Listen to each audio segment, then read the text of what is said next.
So today I want to talk to you about something that my son actually brought into my awareness. And this is something to be aware of during eclipse season, how the people around you, not just the people, the things you're watching, movies, music,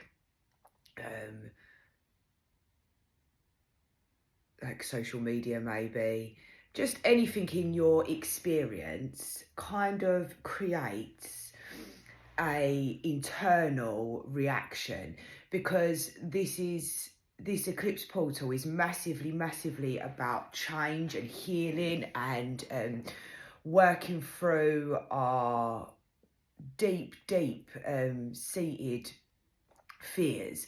And sometimes we aren't aware of them, but they are mirrored back to us through our experiences. So my son, my little wizard, he's very intuitive, very psychic, and I'm still not sure if this is a psychic premonition of his, or whether it was purely his job to trigger this experience in me so that I would actually deal with the deep fear. We was just sitting chilling, and he said to me, "Mum, like, can I tell you something?" And I was like, "Yeah, what?" And he was like, "Do you know what? I don't see you being in a relationship. Like, I don't see you being with someone till you're really old." And first of all, I was like, "Really old? What's your idea of really old?" Because I'm pretty sure me being 38 probably feels quite old to him. But it was like, "No, what I mean is, I've just got this vision of you right now, and you are going to go on now and live your life exploring and traveling around the world and doing lots of different experiences. But you're going to do that alone. And I think eventually you'll be in a relationship, like you'll see out your dying days." It was deep. "You'll see out your dying days with someone who like really loves you and you really love them. But that isn't going to happen till you're old." And I was like, okay, this is just really random.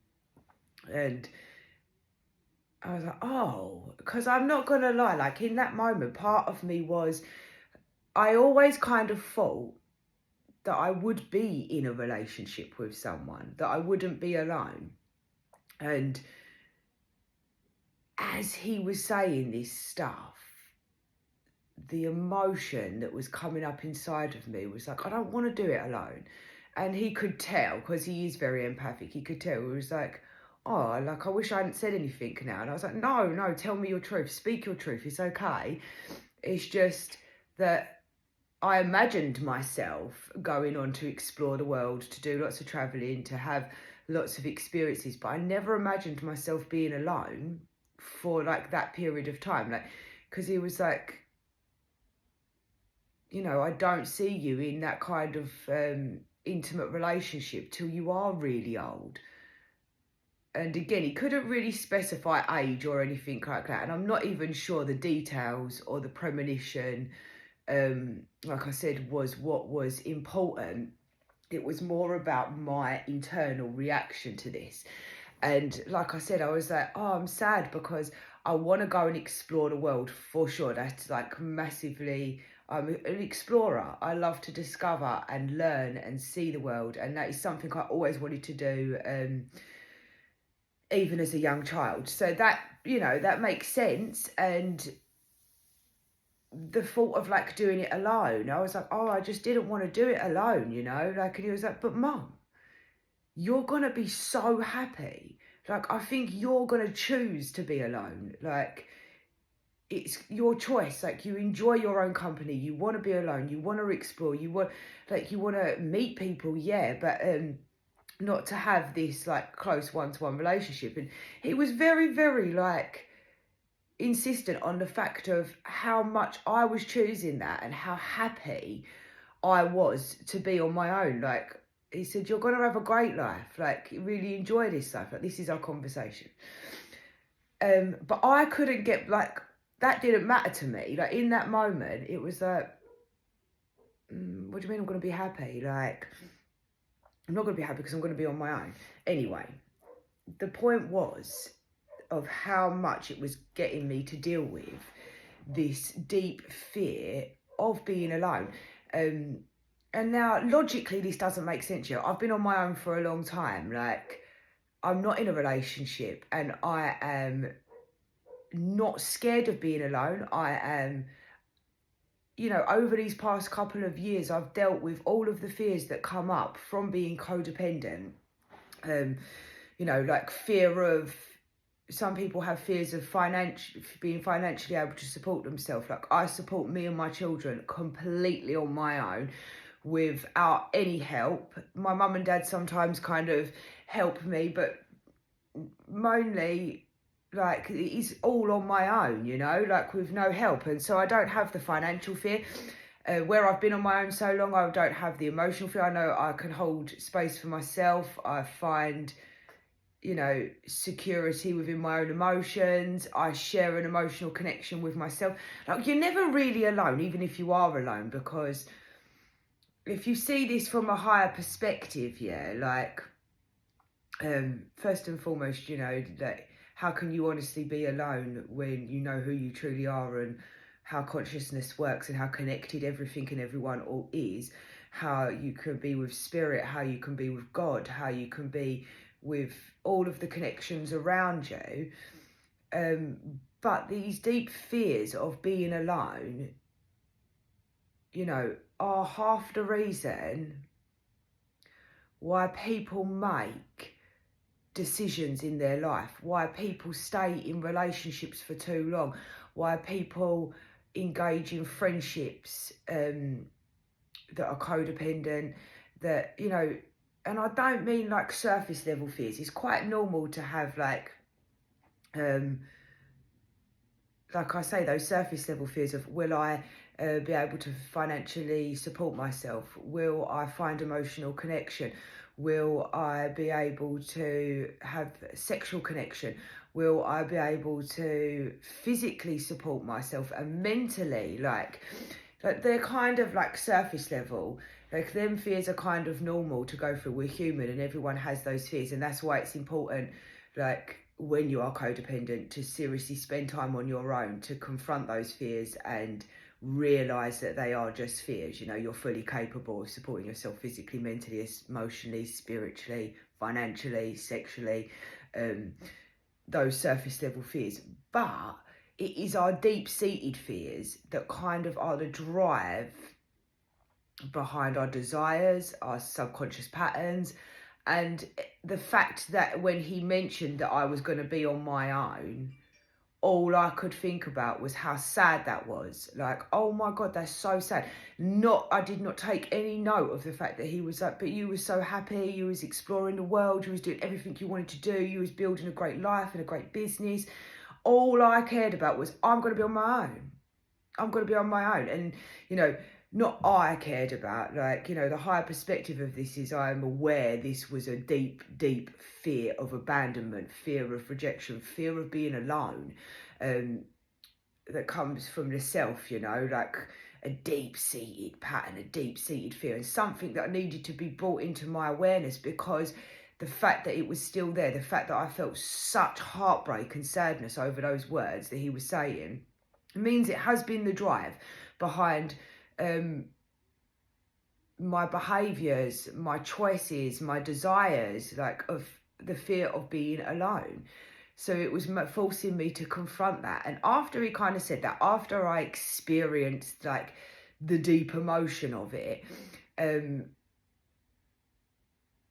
felt sadness, and actually I felt quite a bit of heartbreak, like, I just don't want to do it alone. I was actually like saying that to God, I don't want to do this alone, like, I don't want to be alone, and I want to have that desire. And then, you know, like, as I was experiencing the emotion, I'm coming out the other side of like that self-acceptance of, firstly, it may not be in my path or in my future to experience connection like that again, like an intimate relationship with one person. Like, maybe that's not part of my path. Maybe that isn't what is supposed to be called into my life. And again, as I was like contemplating that, I was like, fuck, why?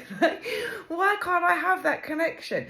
And again, this was all coming from small self, from human Laura, you know, like the higher perspective is, you know, like I said, you're never alone. And I actually have the most amazing life and really enjoy my own company, really enjoy my own space. My life is full to the brim of experiences and explorations, both internally and externally. Like, so much to be in love with.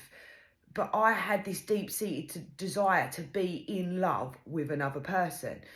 And the fear of not having that, like I said, was the drive behind a lot of my actions. So after processing that, and then even like the other day, I was sitting there and I was completely alone and in my space. And I was like, this feels amazing. Why are you so scared to be alone? Why are you so scared to experience the rest of your life alone? Like, what is this fear that you have? Like, what does it mean to you? What is it? You know, I really was contemplating and asking these questions, but the point of this video is for me to say to you is people with codependency, you know, or fears of abandonment, fears of rejection, fear of being alone, if you don't kind of address that fear and really question like what it is that you're scared of, what it is that you're desiring and why you're desiring it, then it will it will definitely be the drive behind your actions. It will prevent you from, you know,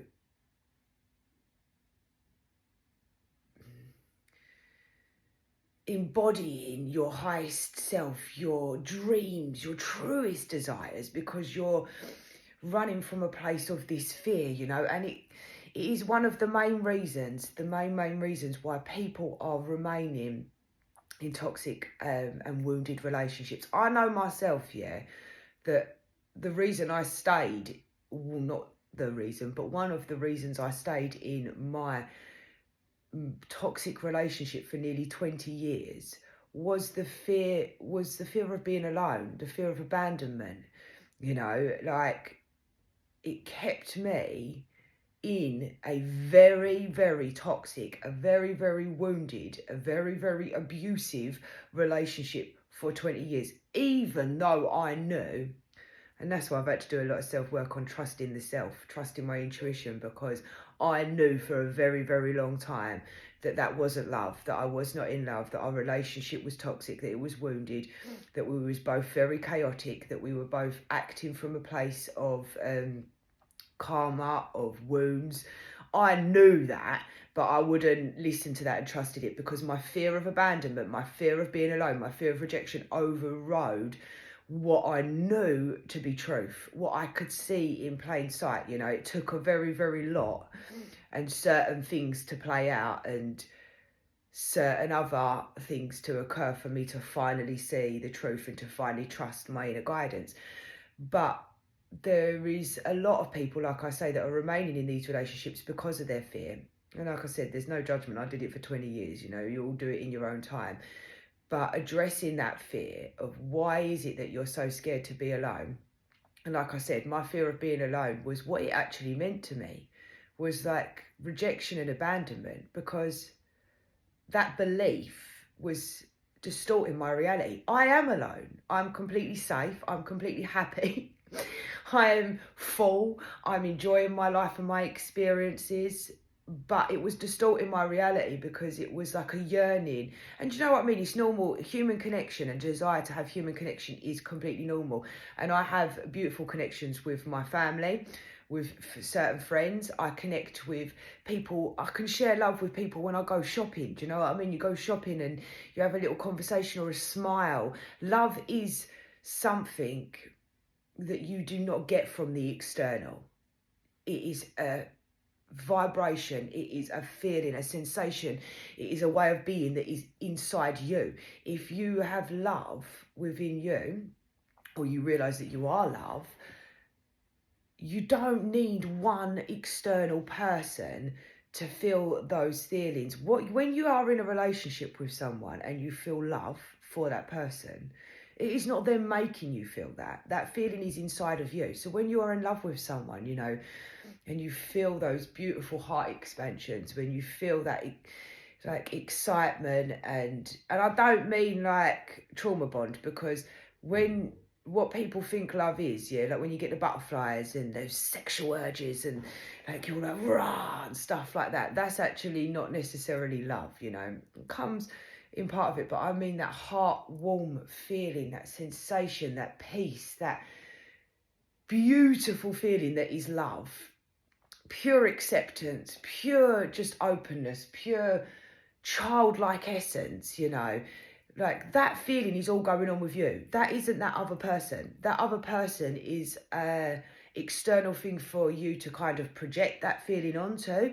It is a external thing for you to experience and share what you're feeling inside. So what I'm saying is, if you are vibrating at the vibration of love, true love for self and within your vessel, then wherever you go, you experience it with your animals. Like I can experience true love with the insects in my garden, when I look at a beautiful flower, when I see a family enjoying a moment, when my child tells me something that's going on in their life, when I speak to a family member, when I talk to an old friend. You know, you don't need to have that one person that you're in that intimate relationship with to experience love. And like I said, it's not to say like it's not normal to yearn for that. Like I was literally like, oh mate, so that's it for me. Like I'm not gonna have a relationship till I'm an old woman. And that was a bit sad for me, like, because I did still have that fear. But once I kind of overcome that fear, I was like, how could I be, if I take this into the context of what my son was saying, of how happy, how joyful, how free, how explorative, how full my life was, why would I then be sad just because I don't have one person to share that with? You know, again, it just comes down to that fear. It is the fear of being alone, fear of abandonment. And when you address that fear and you address the conditioning that we have to experience life as, you know, as a married couple, or as in a relationship with one person, or, you know, for you to be happy, you should be in a relationship and have children and do this, or you should have a successful career and earn lots of money. Like, it's all on the external. Like, when you address the conditioning, the beliefs, the trauma, like when you come back, when you peel those layers off, it's like you find this serious peace in your life as it is. You find your ability to be able to find love and connection with all that is around you, even if there is nothing in your external. Like, you can feel that deep love and connection. So I'm sharing with you kind of what fear was brought up for me just before the eclipse, because, you know, I've been feeling this eclipse energy for weeks before it even turned to the eclipse yesterday. And really, really working on dealing with past karma, dealing with ancestral, like, because, you know, we hold this stuff in our body, like I said, beliefs, conditioning, trauma. We hold this in our energetic body, in our physical vessels, in our emotions, and in our mental bodies. And I've been looking at it and doing some serious self-discovery around letting go of that ancestral pain that we are born with, you know, them patterns that we are born with, like our karma, like what we're here to learn, the cause and effect of our actions, you know. And if you are operating from a place of fear being alone, or fear intimacy, or fear abandonment, or fear rejection, any of these deep-seated core wounds, then that is karmic. You know, that's karmic. You're acting from a place of cause and effect. There is a reason that you are behaving that way, and there's the same effect that you get. And that's why I say people stay in the same relationships, or they leave relationships and find someone who again mirrors to them their fears of rejection, their fears of abandonment, their fear of intimacy, their fear of whatever it is, like everyone has different fears. And it will be the same cause and effect, the same karma, the same karmic pattern. And this can be something that you are come into this experience to learn. We all choose our experiences before we're even born. We choose everything before we're born. It is our blueprint for this life, the lessons that we're here to learn. But you also carry ancestral karma through your lineage, in your DNA, in your cells. We can learn to work through this stuff layer by layer by layer, because there can be lots of different reasons to doing it, and looking at your fears, and also processing your emotion from this lifetime. So it's not just what you bring into this, it's about processing the resentment that you have for your codependent connections. The resentment, like if you've been codependent in your relationships, you will have been a people pleaser, you will have overgive, you will have abandoned the self so many times to try and keep love, to try and save love, to try and make someone love you. You will have so much resentment for and anger towards yourself and towards other people, and again, you have to process that emotion. There's no bypassing it. You have to feel the anger, you have to feel the pain, because the fact that you're angry is showing you that it's not working. It's showing, I'm angry because I people pleased, I overgave, I gave everything, I tried to save this person, I abandoned myself to try and keep someone. I let my boundaries slide because I hoped that they would eventually love me. You have to kind of process that anger, because like I said, it's telling you that stuff. And then once you process the emotion, you kind of see it from a higher perspective, the person that you're engaging with. And this can be not just a romantic or intimate relationship, it can be with your friends,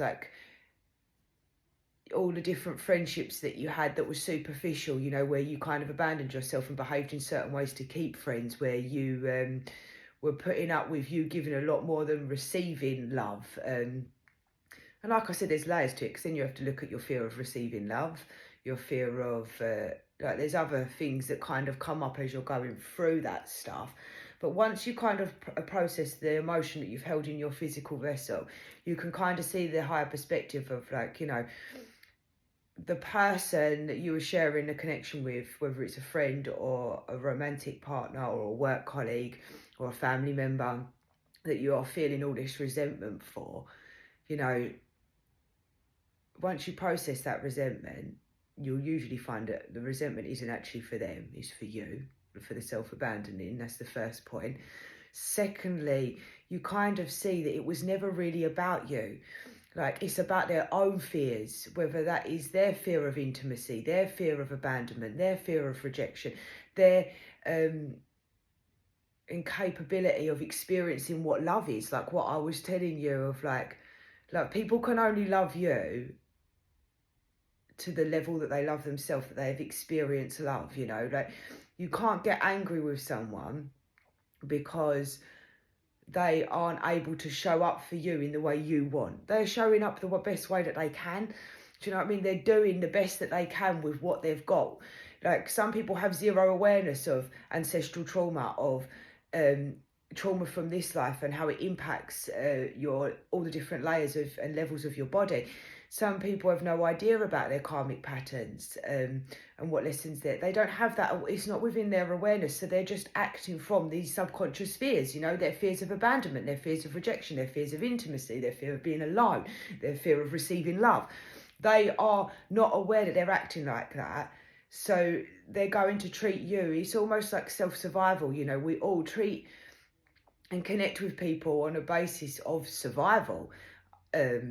Not everybody, but a lot of people in the world, and it's not necessarily egoic, but it is the ego working to keep you safe. You want to live, so to keep you safe in this existence, you need to behave in certain ways. And that's when you don't have the awareness of the different filters that you see, the projections that you put onto people. So you will project your internal world onto the person that is around you, you know, like you see through those filters of, you kind of, no matter how they're behaving or what they're doing, or however they are showing up for you, you will experience them through your internal world, through how your brain processes things, through your emotional body, through your trauma. That is how you will experience a connection.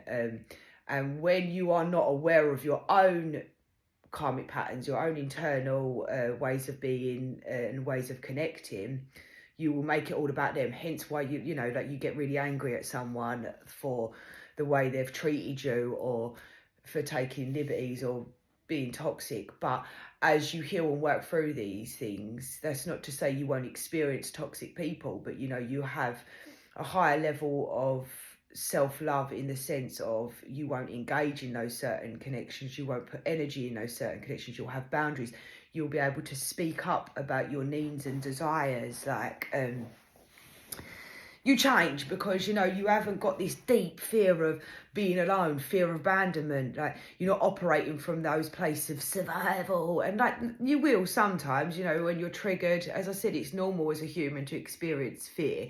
So you will still operate from that place, but you'll have an awareness of, I am operating from a place of fear.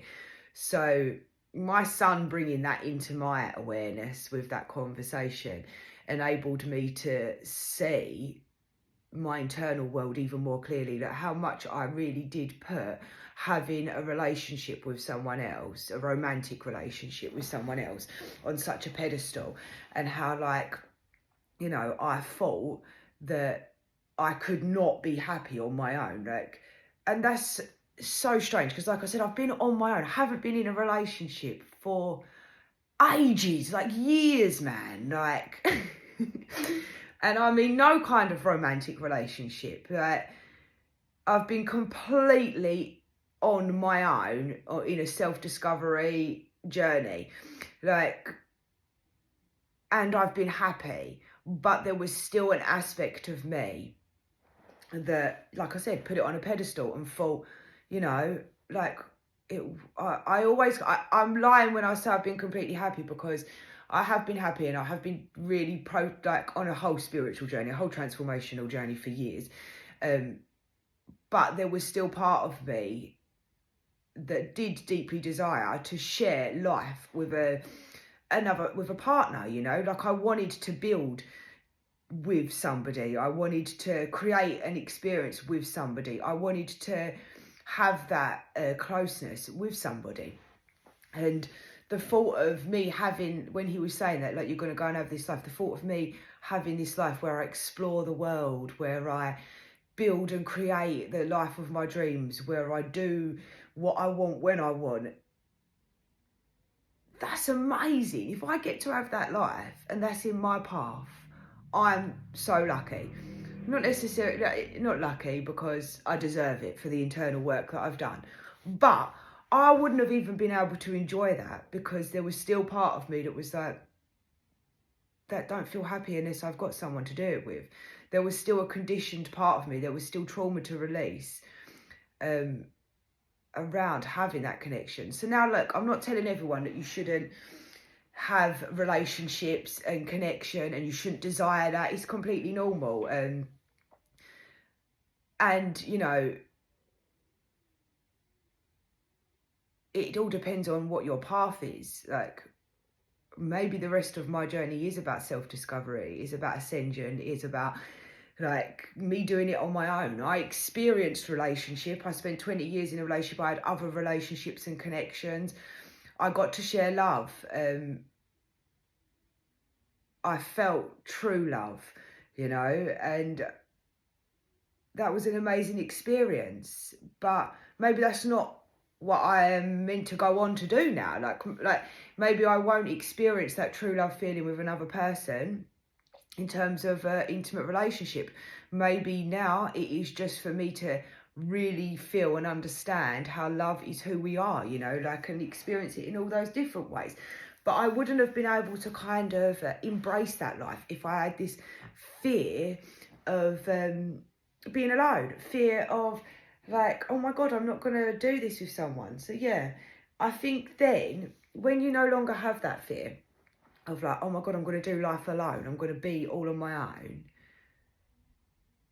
then you make choices for you that are in alignment with yourself, with your path, for your highest good. And B, like, if you do get to share a connection with another person, you won't have that fear of being alone. You won't have that fear of rejection or abandonment or intimacy, because that, fear of intimacy is a little bit different, because fear of intimacy comes from being intimate with yourself. It's a different kind of wound and a different kind of fear. But fear of abandonment and rejection, you wouldn't then engage in misaligned connections. You wouldn't self-abandon for another person, a career, a choice. You don't self-abandon in the way you act into, like, you truly love yourself. So even down to like the small acts of food you eat, like the lifestyle choices, like it's not just when you are fit, these fears affect everything that you choose to do. So yeah, I suppose that's where I'm getting at. Like, you won't, even though there is nothing to fear. So like, being alone will just be fine. You know what I mean? Being alone will be the experience that you're here to have, and you will enjoy life to the absolute fullest without that fear. And then when connections or choices come into your life, you will make choices not based on your fears, but based on your truth, and you will no longer be in karmic cycles, and you will no longer be causing yourself pain and others pain, because projecting onto other people, you causing them pain, like, that's true. So yeah, that's something for everyone to reflect on, because the eclipse is really, really, really emphasizing codependent connections, people pleasing, imbalanced connections, toxic and wounded connections, not just with others, but with yourself, and how you share connection. Like, that's a big theme of the eclipse. So you probably will be being triggered in many different ways, of where people have taken advantage of you, where you've self-abandoned, where you've people-pleased, where you're in toxic and wounded connections. You will also be becoming aware of your own behaviours and patterns, your survival mechanisms. You will be hopefully finding like a higher level of self-love. You will maybe be experiencing what love really is, like inside your vessel, and some truths. So yeah, there's a lot of shit going on in this eclipse, and we have another eclipse at the end of October too.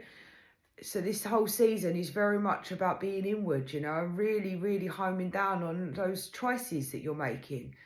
So yeah, I hope you get something from this video and my personal discoveries that have come up so far. And yeah, good luck through the eclipse season. Don't fear it, just experience it and do things that are nice for you to kind of help you flow through it.